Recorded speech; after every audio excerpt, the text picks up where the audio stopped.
Assalamualaikum and a very good day to everyone. My name is YASMIN BALQIS binti YUSRI. Today I will be presenting a case study titled The Crisis at Zenith Tech Solutions.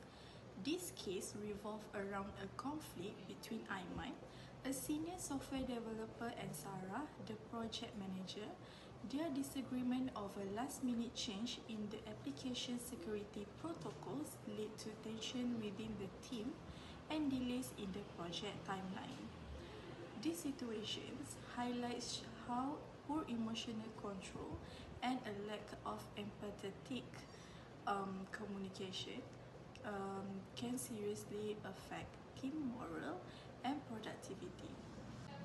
In this presentation, we will explain the main problem, the role of the CEO in resolving the issue, and propose effective solutions based on emotional intelligence, conflict management, and Malaysian labor law. My name is AQILAH FIKRIAH binti ZAHARIN. I will continue for question A. The main problem is the interpersonal conflict between Aiman and Sarah caused by poor emotional regulation and a lack of empathetic communication. This issue is critical because it disrupts teamwork, creates emotional tension, and risks delay the project, which could lead to financial loss and reputational damage to the company. As explained in Chapter 4, emotions like stress, frustration, and anger, as seen in this case, can lead to counterproductive work behavior, reduced job satisfaction, and poor collaboration. When emotional management is lacking, it affects not just the individuals involved, but also the overall efficiency and morale of the team. In short, this conflict reflects a breakdown in emotional intelligence and must be addressed quickly to restore team harmony and protect project success. My name is FATIN ILYANA binti ISMADI, so I will explain about the second question, which is how will Mr. Faiz react? How could he help? So the first one is intervene early. One of the most critical roles of a leader during a conflict is early intervention. In the case of Zenith Technology Solution, the CEO, Mr. Faiz, recognized the conflict between the senior developer and the project manager and chose to act swiftly. By stepping in at the first signs of trouble, he prevented further deterioration of the team dynamic and helped preserve the timeline of the project. Early intervention sends a strong message that conflicts are not to be ignored and that leadership is committed to maintaining a positive and collaborative work environment. The second one is facilitate private conflict resolution.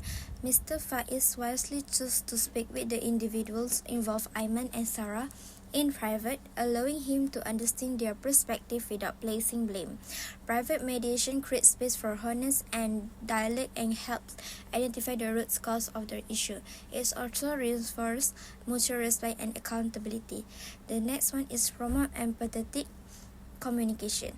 In this case, Sarah's lack of empathy in communication and Aiman's emotional response contribute to team stress. By promoting empathic communication, Mr. Faiz can help his team focus not only on what is being said, but also how it is being conveyed, encouraging active listening and understanding others' perspective. The last one is support with training and guidance. Finally, sustainable change requires investment in personal and professional development. Mr. Faiz can support his team by providing targeted training such as leadership coaching for Sarah to improve her interpersonal skills and stress management workshop for Aiman to help regulate his emotional responses. Guidance from mentor, regular feedback, and access to development resources can empower employees to grow and handle future challenge more effectively. Training not only addresses current weakness but also builds a resilient and adaptable workforce. My name is HAIFA HADURA binti OSMAN. I will be talk about who will be Mr. Faiz's target in solving the problem. In addressing the conflict at Zenith Tech Solution, Mr. Faiz's primary target should be both Aiman and Sarah, as each plays a crucial role in the current crisis. The first one is Aiman. Aiman needs emotional control under stress. He should be providing emotional regulation support. Aiman would be benefit from stress management training, resilience coaching, or access to counseling services. This will equip him with tools to respond calmly and constructively during disagreements or high-pressure situations. Left undresses.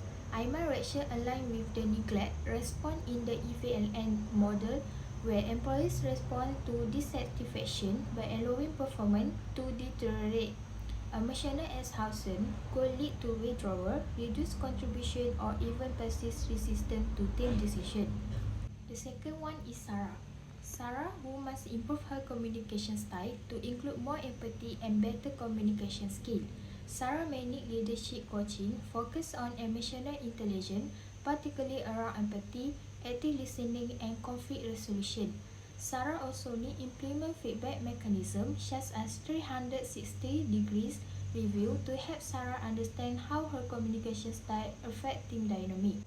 Sarah behavior risk degrading the voice response in the EVLN model where employees speed up to the dissatisfaction. In summary, Mr. Faiz must target both Aiman and Sarah, but with different strategy. For Aiman, emotional regulation, and empathic communication for Sarah.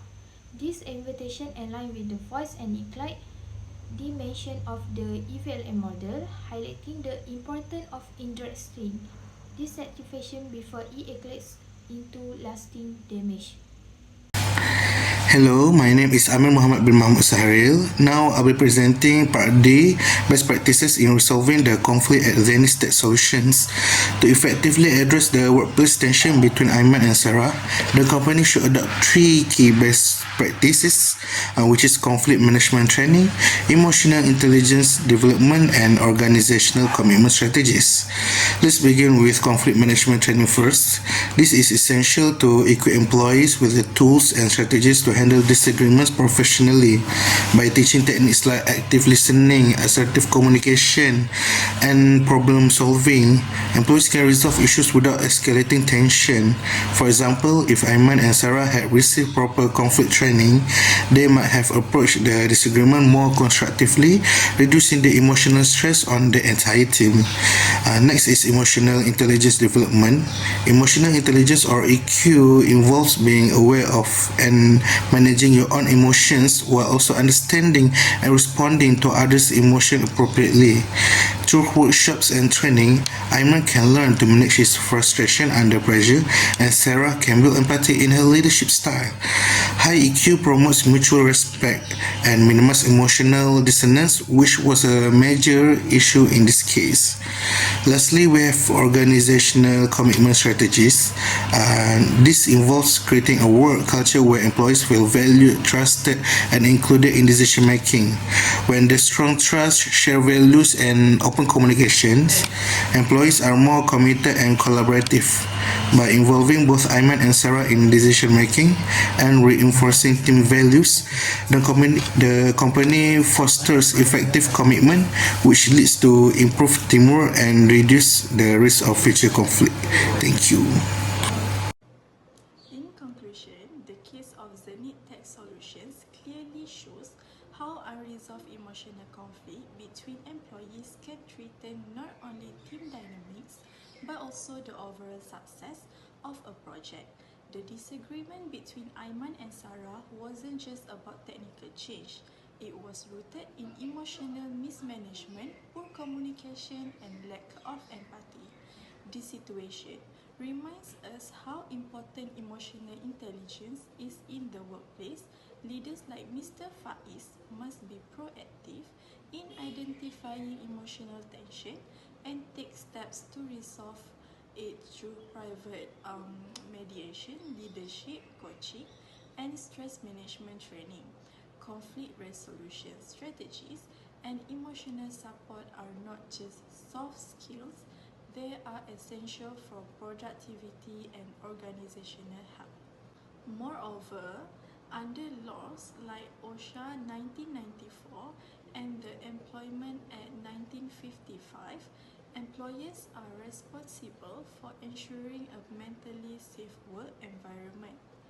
This includes managing stress, supporting employee well-being, and promoting fair communication. By addressing these issues early, organizations can prevent bigger problems protect their reputation, and create a stronger or more committed workforce. That's all from us. Thank you for listening.